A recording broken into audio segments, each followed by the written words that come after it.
Primeiramente, do nosso rim. Citado pelo Néter, eu tenho as segmentárias anterior superior e segmentária anterior inferior. E eu tenho a segmentária inferior, tá bom? Passando por trás da artéria do meu embudo, da minha pelvis renal, eu vou ter a rama segmentária posterior, que vai dar as ramas segmentárias anterior e inferior, tá bom?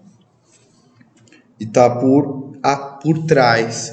Então a artéria que eu tenho por trás aqui passando, ela é segmentária posterior e ela vai dar as ramas segmentárias, tá bom? Ramas segmentárias posteriores.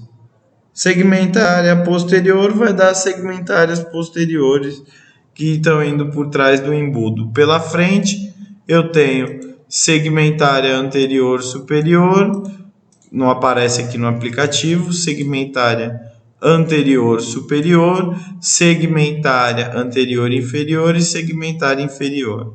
Daqui eu vou ter as interlobares. As interlobares formam as arqueadas vão formar as interlobulilhares e as interlobulilhares vão formar as corticais, que vão penetrar na cápsula e vão formar a arteríola aferente. Tá bom, pessoal? Então, esse é o sistema de vascularização do rim. Vocês podem ver que a cada região, né, na região superior, eu vou ter a segmentária. Opa, deixa eu desenhar. Eu vou ter a segmentária na minha porção superior, vascularizando o meu rim, certo? Na minha porção anterossuperior, eu já tenho as segmentárias, tanto anterior quanto inferior, certo? Na anterior inferior, que seria essa porção, eu já tenho a segmentária anterior inferior e a segmentária inferior, certo? E abaixo, só a segmentária inferior, vascularizando o meu rim. Tá bom, gente? Espero que tenha sido claro. Eu vou um pouco mais rápido nessa aula, porque eu vou dividir em duas, né? Eu vou fazer rim e depois ureter. Agora eu vou mudar um pouquinho de aplicativo. Chegamos num aplicativo que eu gosto muito. Basicamente, pessoal, quando a gente vai falar de nefrona, a gente tem que falar da pirâmide de Malpighi. Eu esqueci de falar para vocês sobre a corteza e a médula. A médula, eu tenho a pirâmide de Malpighi, tá bom? Vou aproveitar e já vou falar algumas generalidades, tá bom? Corteza, prolongações da corteza, eu tenho as colunas de Bertin e essa pirâmidezinha é a pirâmide de Malpighi. Onde eu tenho o vértice dessa pirâmide, ó, peguei essa pirâmide, joguei aqui e ampliei ela ao nível histológico, tá?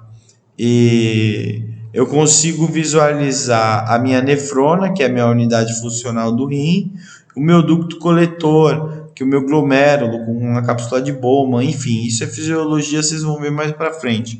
Eu quero que vocês entendam que a urina se forma aqui, passa pelo ducto coletor, chega nas papilas renais e das papilas renais vão para os cálices menores, aqui.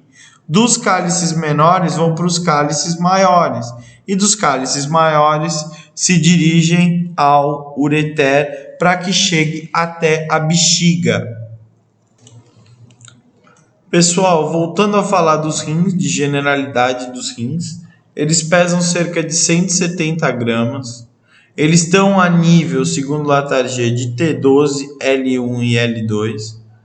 as vértebras, eles são paravertebrais, tá bom? Eles estão ao nível dessas vértebras. Eles são também tóraco-abdominais, retroperitoneais e também são órgãos tóraco-abdominais. Estudo generalidades.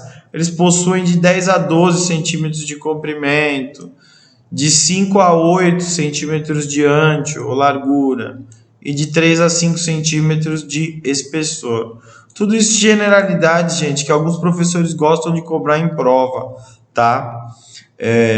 Então, é sempre bom a gente estar lembrando disso, porque tem alguns professores, outros professores também já gostam de cobrar, por exemplo, o espessor de 6 milímetros da corteza. Eles gostam de perguntar quantos cálices maiores, quantos cálices menores. São 3 a 5 cálices menores, tá vendo? 3 a 5 cálices menores, formando um cálice maior. E os cálices maiores são 2 a 5 por rim, tá bom, gente? Tudo isso aí que eu tô falando para vocês, repetindo, é mais um mimimi, tá bom? Então fiquem tranquilos, essa parte para a vida não nos interessa, interessa o processo que ocorre nele e a vascularização, claro. E vamos continuar falando do rim. Vocês podem reparar que pode dar um pouco de variação de um rim para o outro. Ah, Gabriel, por quê? Porque do lado direito a gente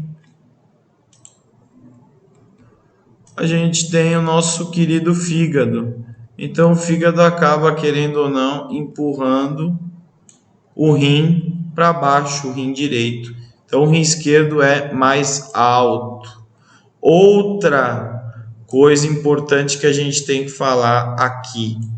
Vejam só, a lei de Luschka fala que por causa justamente dessa posição mais baixa do rim do lado direito, o ureter do lado direito, ele passa a nível do cruzamento dos vasos ilíacos, e do lado esquerdo ele vai passar sobre a ilíaca externa, tá bom, gente? Então tá aí outra pergunta de prova, lei de Luschka. Já tá ficando extremamente grande esse vídeo e eu espero que vocês tenham gostado, tá bom? São em média 9 pirâmides de Malpighi por rim e essa foi a aula de generalidades de rim. E eu espero que tenha sido produtivo. Depois eu vou falar de ureter, mas aproveitando, antes de acabar, já que a gente já está no final, vamos falar rapidinho da vascularização do ureter, tá, gente? O ureter está vascularizado por artérias ureterais largas, que nascem da artéria renal e da artéria umbilical, que sai da ilíaca interna, que está seccionada aqui, tá? Então seria a artéria tronco posterior, lembra que a gente aprendeu? Artéria iliolumbar, né? Verdade? A artéria sacra lateral, a artéria glútea superior, a gente aprendeu. E o tronco anterior, que iria dar quais ramas para a gente? O tronco anterior, hein? Que ramas que o tronco anterior dá? A obturatória. E depois, a obturatória estava para o lado errado, né? Perdão. A obturatória para cá. Ele vai dar a obturatória umbilical. E a umbilical vai dar as ureterales largas.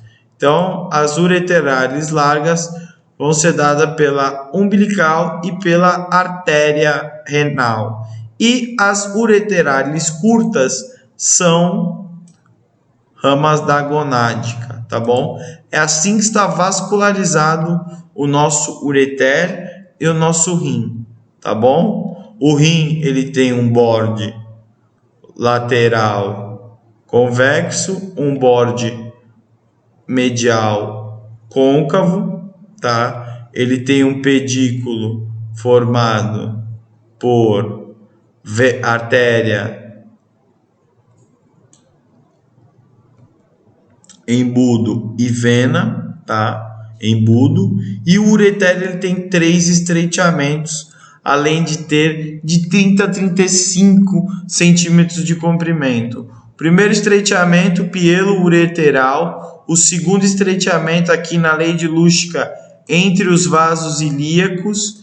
E o último estreitamento na porção intramural, que a gente vai falar na próxima aula, que é lá na bexiga. E já vou dar uma apimentada. Vamos falar do triângulo dilietal, de músculo detrusor e vamos seguindo. Muito obrigado.